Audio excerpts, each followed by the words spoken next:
harus bicara kepada rakyatnya. Di Nganjuk bicara sama orang kampung, ya, dan meresmikan koperasi di Nganjuk itu. Ya. Semua kita tahu, ya. Begitu banyak barang kita import, ya. Sampai peniti pun kita import. Pacul kita import. Apa kita nggak bisa bikin peniti, nggak bisa bikin pacul yang benar aja? Ya kan? Dan dibalik semua itu barang impor. Dan barang impor ini bisa menyusahkan kita juga dengan sistem perdagangan online, digital ekonomi seperti sekarang. Dan segalanya itu ditentukan oleh mata uang yang paling kuat. Makanya pelan-pelan sudah bergeser dari Amerika, dolar menguat pada waktu Perang Dunia Kedua. Ketika Amerika Serikat memberikan bantuan ekonomi kepada Eropa Barat yang pada waktu itu kalah perang melawan Jerman. Baru kemudian menang pada tahun 45. Sekarang orang mulai berpikir dengan mata uang yang lain. Di balik semua itu, tetap kapitalisme ini bermain. Neo-kapitalism yang tanpa kita sadar berada di balik dan mengendalikan digital ekonomi ini. Persoalannya, kapan kita akan menjadi pengendali, bukan hanya menjadi konsumen dalam hal itu. Dan ini tantangan bagi kita sekarang ini, bagaimana negara kita ini bisa menjadi kuat satu ketika, ya, menjadi stabil secara ekonomi, dan kita sebenarnya punya potensi yang sangat-sangat besar untuk itu. Karena itu tidak ada bangsa di dunia ini yang suka melihat Indonesia ini tetap kuat, tumbuh, dan berkembang. Nah, kritik The Economist kemarin tentang ekonomi Indonesia, saya baca berulang-ulang, ujung-ujungnya ya mau mengembalikan kita seperti era Pak Harto.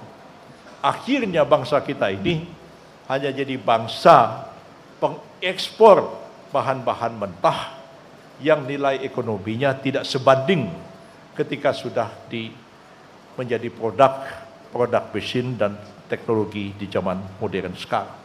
Akhirnya cuma mau itu aja. Ya. Saya pengalaman betul pada waktu Pak Harto, hampir kita ini sudah menjadi the Asian Tiger tahun 97. Kekuatan ekonomi terpenting di Asia pada waktu itu. Karena Pak Harto bisa naikkan pertumbuhan ekonomi sampai 8% pada waktu itu. Mereka tidak suka. Digoncang kita dengan mata uang, berantakan semua. Ketika kita kalang kabut, IMF datang, saya menjadi saksi sejarah dengan Pak Murdiono pada waktu itu. Bagaimana IMF mengatakan kami akan membantu Indonesia, kita itu ibaratnya bayi lahir, nggak dewasa, masuk inkubator. Ya, dia akan bantu kita, tapi dengan beberapa permintaan. Salah satu permintaannya itu, dana untuk pengembangan IPTN minta dihentikan. Kenapa? Orang-orang barat itu tidak akan pernah mau Indonesia itu mampu menjadi negara yang masuk ke era teknologi. Mereka tahu, kalau IPTN itu dikembangkan terus, Indonesia akan bisa, mungkin hari ini kita sudah bisa bikin pesawat tempur sendiri. Mereka nggak mau. Kita digagalkan di situ. Itu generasi muda harus paham. Jangan kita menggantungkan nasib kita ini kepada bangsa lain. Enggak ada yang akan nolong kita itu kecuali kita sendiri. Ya. Jangan kita maki-maki bangsa sendiri, negara kita sendiri, muji-muji bangsa lain. Bahaya itu. Mentalitas seperti itu merusak kepentingan kita sendiri. Kitalah yang harus memperbaiki apa yang kurang pada bangsa kita ini.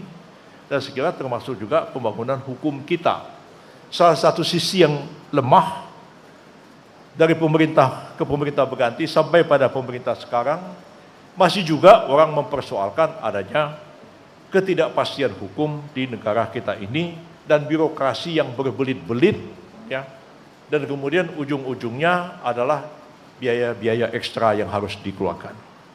Termasuk juga pemerintah Cina menyurat kepada Presiden, Pak Presiden kita, mempertanyakan kelambatan proses pengurutan perizinan, liku-liku birokrasi yang panjang, biaya-biaya ekstra yang tidak perlu, dan segala macam yang mengakibatkan kita lambat. Saya menyadari itu. Nah, saya kadang-kadang juga marah-marah kepada jajaran birokrasi. Saya bilang, kalian ini kok hobinya bikin peraturan? Ya, Saya bilang, walaupun saya profesor hukum, kalau saya melihat, saya bilang, satu masalah tuh bisa diselesaikan, bisa dikerjakan tanpa peraturan, nggak perlu kalian bikin peraturan. Ya. Bikin peraturan aja kerjanya. Wahana TV, teropong konsumen.